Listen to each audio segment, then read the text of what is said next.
Morning, everybody. Thank you for joining us. We will begin with chapter 33, verse 9. So Yaakov and Esav have their encounter. Yaakov comes with exceeding humility before Esav. And long story short, Esav accepts Yaakov. And Esav doesn't want to kill Yaakov. Esav is going to invite Yaakov to come further with him, and Yaakov is going to beg off of it. But Yaakov implores Esav to accept his gifts. And on that, chapter 33, verse 9, Esav says, Vayomer Esav yesh li rav. Esav says, I have a lot. Achi yihi lecha asher lach. My brother, you should have what you have. I got plenty. I'm fine. In verse 10, Yaakov says, Vayomer Yaakov, please let me find favor in your eyes. Take my offering from me.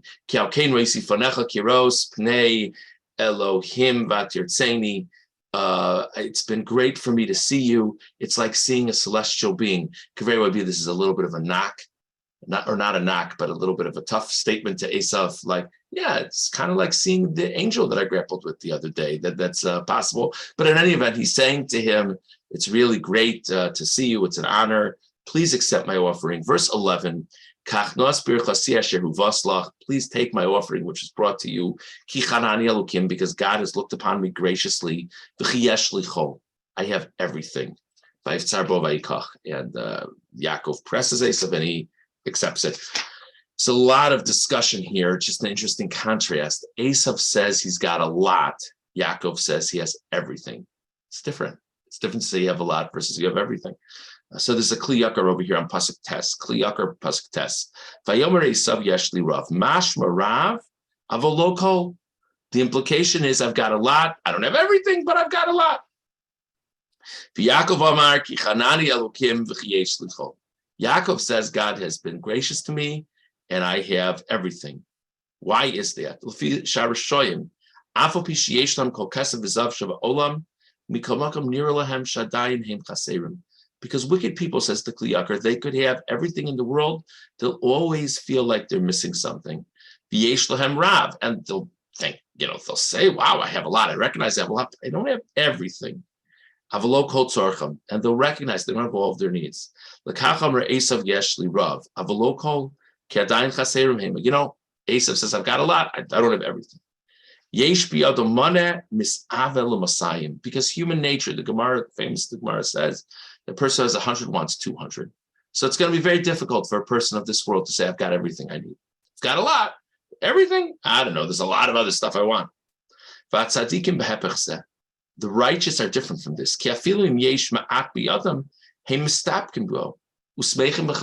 Righteous people, even if they only have a little bit, they're happy with what they have. In their eyes, it's like they have everything. The Pasuk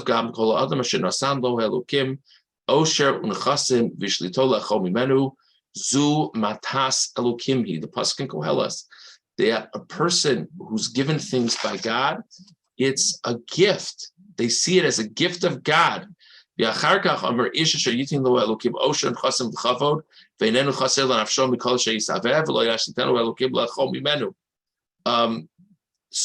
it also talks about a person who God gives so much and there's nothing missing. The kasha, lama hiskir tchila shenasan lo elokim lashon avar, v'acharkach amar sheyitain lo elokim yitain la'aba mashma. So he has an interesting shot over here. Why is it in one pasuk of Koheles it says what God gave, another pasuk of Koheles it says what God will give? The first pasuk is referring to a righteous person. It makes no difference if they have a small amount or a large amount. Whatever they have, they feel God has given them everything. So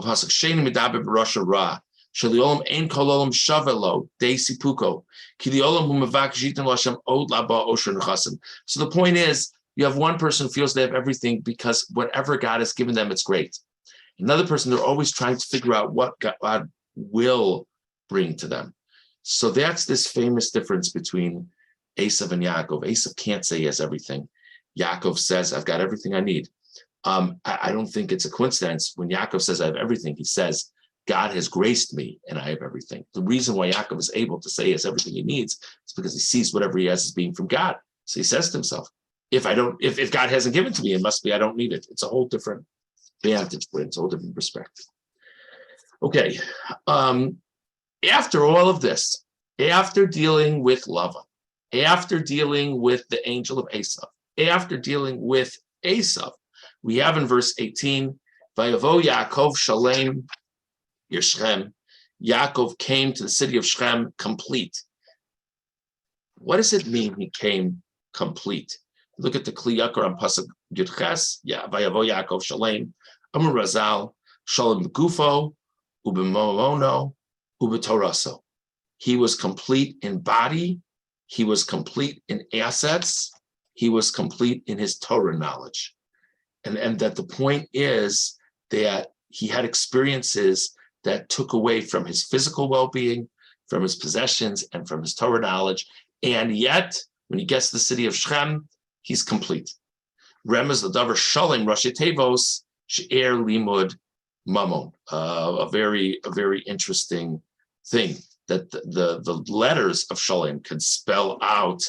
If you take each letter as representing a different word, it can spell out one's well-being, one's studies, and one's money.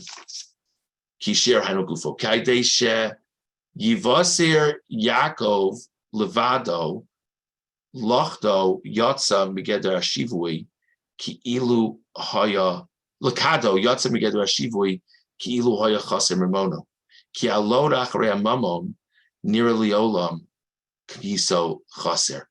So the thing is that since he worked, why did Yaakov have the encounter with the angel? Yaakov had the encounter with the angel because he ran back to get his barrels, his small jugs, excuse me. Now, normally when we talk about that, he's praised for it because it's an outlook of everything that a person has is for a reason. They don't waste anything. But the Kli Yakar is taking a different perspective.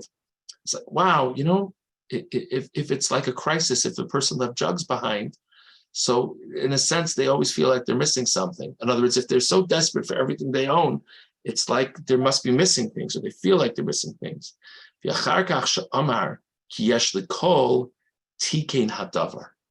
So it wasn't so great, says the Kli Yakar, that Yaakov ran back to get those jugs. But when he was able to say to Esav, I have everything I need, that fixed whatever the issue was, that he felt the need to run back for the jugs. That's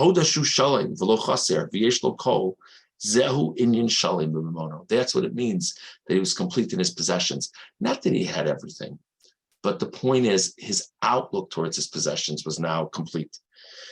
V'shalom b'toraso kibur amar v'ateka kaf yerach Yaakov nirmazlo she'en lo yad v'shem b'sisrei haTorah k'mvur lamala v'adei shetikin ze ba'amar v'chiyesh lichol nasa shalom gam b'toraso ki habaha talya. So he says another pshat that he suggests that the fact that Yaakov was struck in the thigh, we said yesterday that Yaakov being struck in the thigh, the Ramban says it alludes to problems that future generations will have in Torah observance. There's another idea that it's an allusion to him that there are going to be aspects of Torah that he won't grasp. So also the Kli Yakar says the fact that he was able to say, I have whatever I need, that also sort of fills that void of attitude. And then finally, he's well physically, because even though he had been limping, now we said in the pasuk that the sun shone for him and he was better. So that's just interesting.